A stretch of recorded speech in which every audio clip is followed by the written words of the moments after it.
আসসালামু আলাইকুম সুপ্রিয় শিক্ষার্থী বন্ধুরা, আশা করি তোমরা সবাই ভালো আছো। এসএসসি 2026 ব্যাচের জন্য শুভকামনা। তোমাদের জন্য বাংলা দ্বিতীয় পত্রের শর্ট সিলেবাসের সংক্ষিপ্ত আলোচনা নিয়ে হাজির হলাম।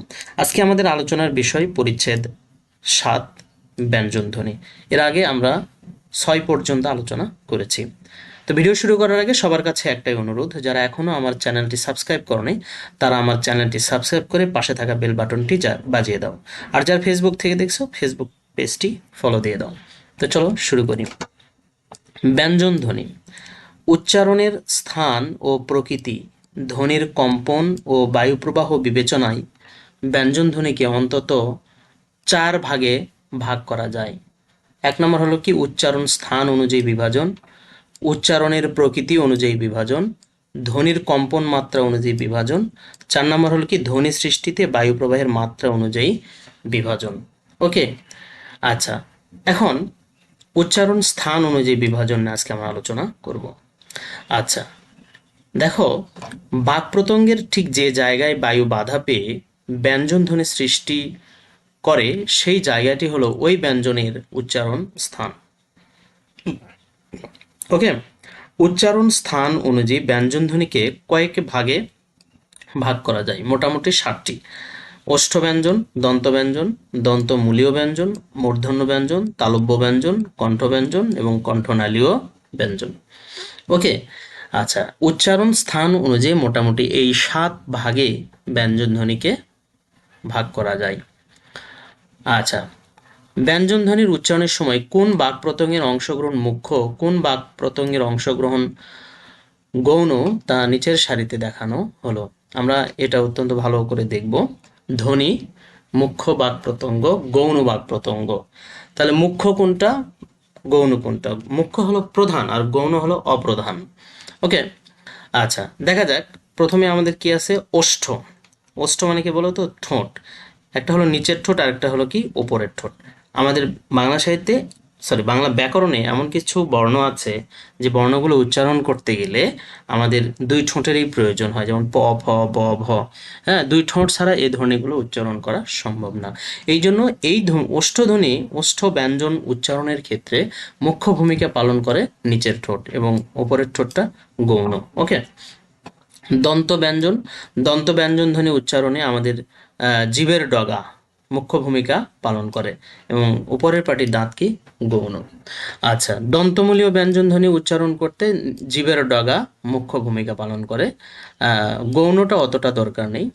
আচ্ছা, এরপর কি আছে? মূর্ধন্য ব্যঞ্জন। মূর্ধন্য ব্যঞ্জন উচ্চারণ করতে আমাদের জিভের ডগা কাজে লাগে, মানে মুখ্য ভূমিকা পালন করে।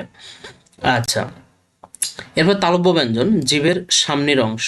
জিভের সামনের অংশ কণ্ঠ ব্যঞ্জন উচ্চারণে জিভের পেছনের অংশ মুখ্য ভূমিকা পালন করে এবং কণ্ঠনালীয় ব্যঞ্জন হচ্ছে ধ্বনিদ্বারের দুটি পাল্লা মুখ্য ভূমিকা পালন করে।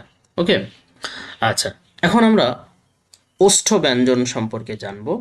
যেসব ব্যঞ্জন ধ্বনি উচ্চারণের সময় ঠোঁট দুটি কাছাকাছি এসে বায়ুপথে বাধা সৃষ্টি করে সেগুলো কি ওষ্ঠ ব্যঞ্জন। আচ্ছা, ওষ্ঠ ব্যঞ্জনের অপর নাম দ্বি ওষ্ঠ। ওষ্ঠ ব্যঞ্জনকে দ্বি ওষ্ঠ ধ্বনি নামেও বলা হয়। ওকে, দ্বি ওষ্ঠ ধ্বনি নামেও পরিচিত। আচ্ছা, আমাদের ওষ্ঠ ব্যঞ্জন কোনগুলো? প, ফ, ব, ভ, ম। প, ফ, ব, ভ, ম, এই ধ্বনিগুলোকে কি ধ্বনি বলা হয়?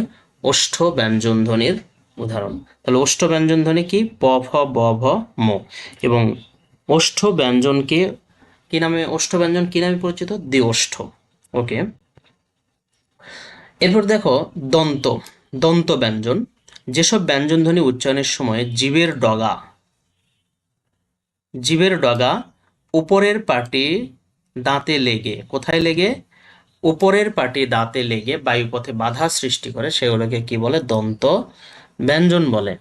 যেমন কি দন্ত ব্যঞ্জনের উদাহরণ কোনগুলো? ত, থ, দ, ধ। ত, থ, দ, ধ এগুলোকে কি বলা হয়? দন্ত ব্যঞ্জন। তাহলে দন্ত ব্যঞ্জন কি? যে যে ব্যঞ্জন ধ্বনি উচ্চারণে জীবের ডগা কোথায় লেগে? উপরের পাটি দাঁতে লেগে বায়ুপথে বাধা সৃষ্টি করে এগুলোকে কি ব্যঞ্জন বলে? দন্ত ব্যঞ্জন। তাহলে দন্ত ব্যঞ্জনের উদাহরণগুলো কি? ত, থ, দ, ধ। ত, থ, দ, ধ এগুলো হলো দন্ত ব্যঞ্জন। ওকে, এরপরে দেখো দন্তমূলীয় ব্যঞ্জন।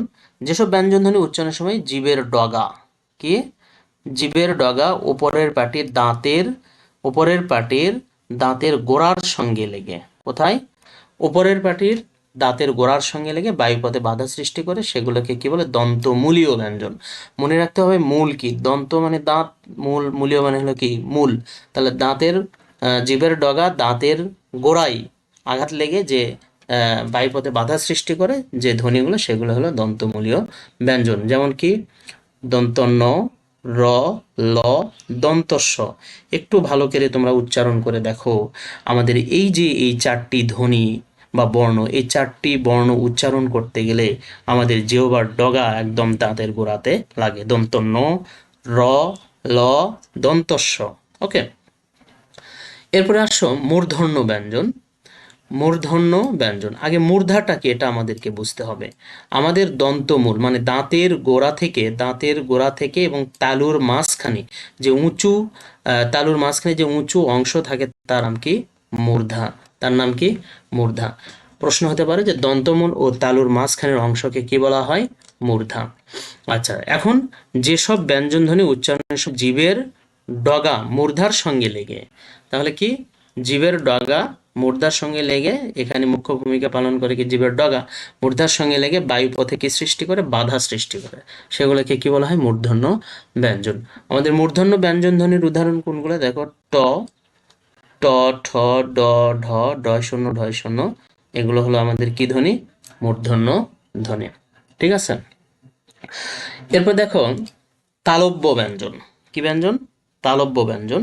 যেসব ব্যঞ্জন ধ্বনির উচ্চারণের সময় জীবের ডগা, তালব্য ব্যঞ্জন, জীবের ডগা খানিকটা প্রসারিত হয়ে শক্ত তালুর কাছে বায়ুপথে বাধা সৃষ্টি করে, সেগুলোকে কি বলে? তালব্য ব্যঞ্জন। যেমন কি চ, ছ, বর্গীয় জ, ঝ, তালব্য স, এগুলো হলো আমাদের কি? তালব্য ধ্বনি বা তালব্য ব্যঞ্জন। এরপর আসো কণ্ঠ ব্যঞ্জন। কণ্ঠ ব্যঞ্জন ধ্বনি, যেসব ব্যঞ্জন ধ্বনি উচ্চারণের সময়ে জিভের পিছনের অংশ উঁচু হয়ে আলজিভের কাছে নরম তালুর কাছে বাধা সৃষ্টি করে, কোথায়? বায়ুপথে বাধা সৃষ্টি করে, সেগুলোকে কণ্ঠ ব্যঞ্জন বলে। কণ্ঠ ব্যঞ্জনগুলো কোনগুলো? ক, খ, আমাদের এই যে ক, ওকে, ক, খ, গ, ঘ, ঙ, এগুলো হলো কি? কণ্ঠ ব্যঞ্জনের উদাহরণ। ওকে, এরপরে দেখো কণ্ঠনালীয় ব্যঞ্জন। কণ্ঠনালীয় ব্যঞ্জন, কণ্ঠনালীয় ব্যঞ্জনের ব্যঞ্জন উচ্চারণের সময় ধ্বনিদ্বার, আচ্ছা, ধ্বনিদ্বার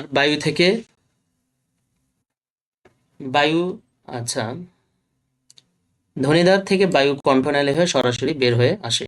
যেমন হ হলো কি বলতো? হটা আমাদের কণ্ঠনালীয় ব্যঞ্জন কোনটি? হ। কণ্ঠনালীয় ব্যঞ্জনের উদাহরণ কোনটি? হ। ওকে, ধন্যবাদ সবাইকে। আজকে এ পর্যন্তই, আমাদের দেখা হবে নতুন কোনো ভিডিওতে। ততদিন তোমরা ভালো থেকো, সুস্থ থেকো। আল্লাহ হাফেজ।